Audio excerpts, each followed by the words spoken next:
Okay po, nandito lang po tayo sa kusina pero meron tayong mga tips, maganda po tips natin. Meron pong 10 bad habits na ginagawa natin paggising sa umaga. Yung mga bawal gawin, pwede mahilo, pwede ma-vertigo, yung iba pwede ma-high blood, pwede ma-stroke. O tingnan natin na 1 to 10. Number 1, bawal yung paggising biglang uupo. Okay? Yung biglang upo, biglang tayo, delikado. Kasi syempre, buong gabi ka nakahiga, naalimpungatan ka, pag upo mo, pwede ka ma-vertigo. Merong mga crystals yan sa loob ng tenga natin. Pag naggalaw yan bigla, iikot yan. Nako, pag naramdaman niya yung vertigo. Tapos, mula sa upo, delikado rin yung biglang tayo, lalo na sa senior. Kasi sa mga senior, ang mga ugat natin matigas na yung mga artery. So, pag tayo, magkukulang ng dugo paakyat sa utak. Medyo parang maiiwan yung dugo eh. Kasi usually, pag bata ka pa, maganda pa yung artery natin eh, nagko-contract. Pag tayo nagko-contract, tuloy-tuloy ang blood supply sa utak. Pero, pansin nyo yan, yung biglang tayo, minsan nandidilim eh. So, magdidilim, pwede bumagsak ang blood pressure, delikado. So, ang tip natin, do not sit up immediately. Do not stand immediately. Dahan-dahan lang. Upo muna 1 minute. Sipa-sipa paa. Okay, bago tatayo. Dahan-dahan ang galaw. Yan ang pinaka-secret natin. Pag tumatanda, lahat ng galaw, sabi ko, dahan-dahan upo, dahan-dahan tayo, dahan-dahan ikot. Kasi mamali ka lang, mapapansin ako, back pain na, neck pain na, may lalagutok na, mahirap na. Tumatanda kasi, sumisikip lahat ng mga muscles natin.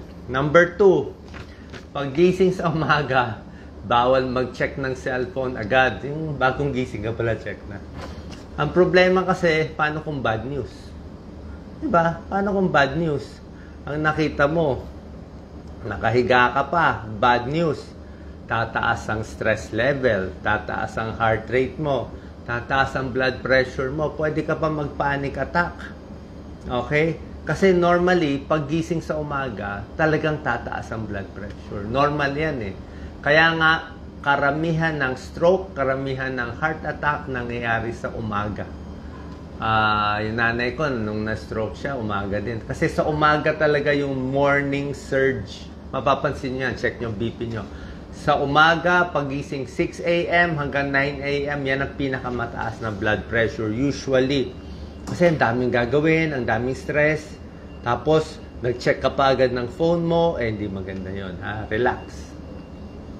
Upo muna, pag nakadahan-dahan na, tsaka mo na i-check. Number 3, hindi umiinom ng tubig sa umaga. Naku, bad habit yan. Kasi makita mo, yung unang ihi mo sa umaga, di ba, sobrang dilaw. Mapanghi, madilaw. Kasi nga buong gabi, dehydrated ka. Kulang ka sa tubig. Pag kulang ka sa tubig, lalo na sa umaga, pwede magka-urinary tract infection, pwede magka-kidney stones, yung mga toxins sa dugo, hindi maaalis. Tsaka pag maraming tubig, good for heart and brain circulation. Sabi ko, gano'ng karaming tubig? Isang araw, mga 8 hanggang 10 basong tubig, or pwedeng fluid in a day. Hindi naman kailangan talaga tubig yung 8 baso. Pwede 6 na baso yung tubig, 2 baso yung juice, o isang kape, isang juice, o yung isang baso, baka isang tasa ng sabaw, o tubig na rin yun. 8 to 10 glasses. Sa umaga, usually, dapat 1 baso, 2 baso agad. Kailangan natin yan para maalis yung mga dumi sa buong gabi. Number 4, paggising sa umaga, trabaho agad. Yan ang masama. Okay? Too much work. Yung talaga nagmamadali sa umaga. Bakit? Tulad ng sabi ko, 5 a.m. to 8 a.m., 9 a.m., mataas ang risk ng stroke. So, pwede ka ma-stroke, ma-high blood sa umaga. Number 5, hindi nag-aalmusal. Yan ang bad habit, di ba? Pasok na sa trabaho, nagda-diet ko, ayaw mag-almusal. Alam naman natin, breakfast is the most important meal of the day, di ba? Yung mga nagbe-breakfast sa umaga, mas maganda performance sa school, mas maganda performance sa trabaho. Actually, nakakapayat nga daw yung breakfast. Kasi nga, pag di ka nag-breakfast, pagdating ng 11 o'clock tanghali, sobra kang gutom. Pag sobra kang gutom sa tanghali, doon ka mapapakain ng sobrang dami. Yung kinain mo nung tanghali, parang dinoble mo na, parang nag-breakfast ka na, nagtanghalian ka pa. Number 6, bad habit is nag-breakfast nga, pero unhealthy naman yung breakfast. Baka donut lang na breakfast, o kape lang, o hilig natin, kape, pandesal. Pwede na naman kape at pandesal, kaya lang, carbohydrates and sugar lang yun eh. Kape mo, sugar. O pandesal mo, sugar pa rin. So, wala kang protina. Mas maganda sana kung may itlog, may protein, may isda, may gulay. Sabi nga, di ba, breakfast is the most important meal of the day. Pag maayos ang breakfast mo sa umaga, lalo na sa mga bata, mataas ang grade sa school. Mas nakakasagot, hindi kumukulo ang tiyan. Pati yung mga workers, mas nakakatrabaho. Number 7, very important. Stretching in the morning. Ang bad habit, ayaw mag-stretch, di ba? Pag bata ka pa, hindi ka mag-stretch, okay lang siguro, walang problema. Pero pag matanda ka na, naku, sa umaga, kailangan i-stretch mo yung kamay mo. Ako, kailangan nagaganyan-ganyan tayo. Naku, sa likod, low back, di ba? Itong mga shoulders, sikip yan buong gabi. Yung stiff neck buong gabi. Ito, stiff neck yan, no? So, marami ka talagang ini-stretch sa leeg, sa paa, sa likod, yung mga tinuturo ko sa inyong stretch. Pero tulad na sabi ko, dahan-dahan. Kasi pag binigla mo, baka ma-sprain, baka masobrahan. Hindi na kaya gawin usually yung nagagawa dati. Kung dati kaya mo mag-squat, ngayon hirap na tayo mag-squat. Diba? Magtalongko. Dati kaya mo magbuhat, ngayon hindi na kaya magbuhat. Kasi nga, humihina ang muscle pag tumatanda, dumadami yung taba, humihina ang puso, humihina ang kidney, pati yung balance humihina. Mas hilo-hilo tayo pag tumatanda. Kasi nga yung balance hindi na rin maganda. Tsaka yung mata, di ba? Yung paningin, lumalabo na rin. So, lahat yan, kailangan natin kasi malinaw ang mata for balance eh. Pati mata lumalabo, kaya nawawala din yung balance.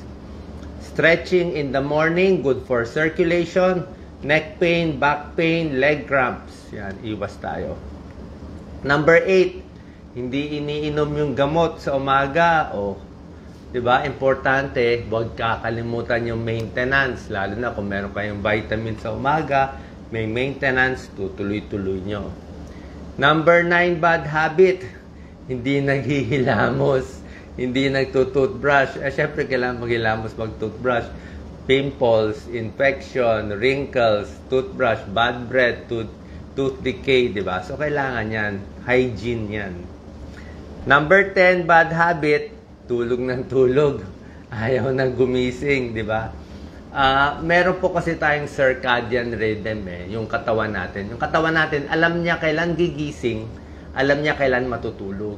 Pag may araw na, automatic yan para tayong mga manok Pag may araw na, arawan yung mata, bababa na yung melatonin levels.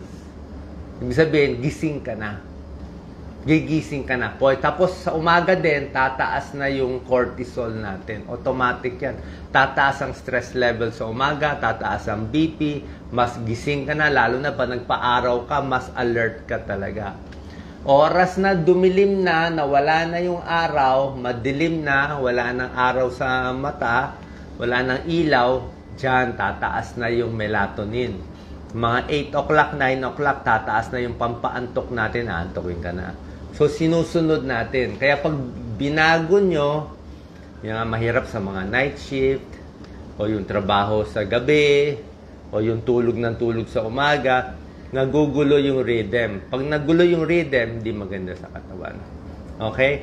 Other tips, syempre dapat magdasal, mag-meditate sa umaga, deep breathing. Sabi nila, pag positibo ka sa umaga, pag happy ka sa morning, happy ka sa buong araw. Lalo na sa mga senior. Syempre senior, marami depressed. Diba? Pag happy ka sa umaga, positibo ka sa unang nakita mo, mabait na tao, happy ka na buong araw. Unang nakita mo sa Facebook, nag-social media ka, nakita mo yung kaaway mo o kinaiinggitan mo, buong araw mo sira na. Okay? Kaya uunahin mo talaga. Count your blessings, kung ano mang blessings, wag magkumpara sa iba. Kaya nga, start the day right. Okay? Saan po nakatulong to? Itong mga bad habits sa pagising sa umaga. Basically kasi po talaga, pag tumatanda tayo, marami na talagang nanghihina sa katawan. Baga sa baso, parang baso. Pag may edad na, medyo may basag na konti. May lamat na. So, dapat dahan-dahan, ingatan natin yung mga galaw. Just in case, nagpulot tayo ng yumuko masyado, na sprain, konti lang ang damage. Let's say na tapilok tayo, kung nagdadahan-dahan tayo, at least hindi agad malala kasi dinahan-dahan mo. So sa lahat ng, kahit sa pagkain, 'di ba? Pag matanda na, dahan-dahan, mahirap na lumunok. 'Di ba? Dry mouth na 'yan 'di ba? Madalas na mabulunan. Kaya ngayon mga pag-upo, pagtayo, start slowly. Pag nakaarangkada ka na sa hapon, okay ka na. Tsaka ka na maglakad-lakad, tsaka ka na mag-exercise. Walking is the best exercise. So, simpleng tip lang, pero makakaiwas tayo sa maraming sakit at stroke at iba pa. Share po natin sa ating kababayan, kahit senior o hindi pa senior. God bless po.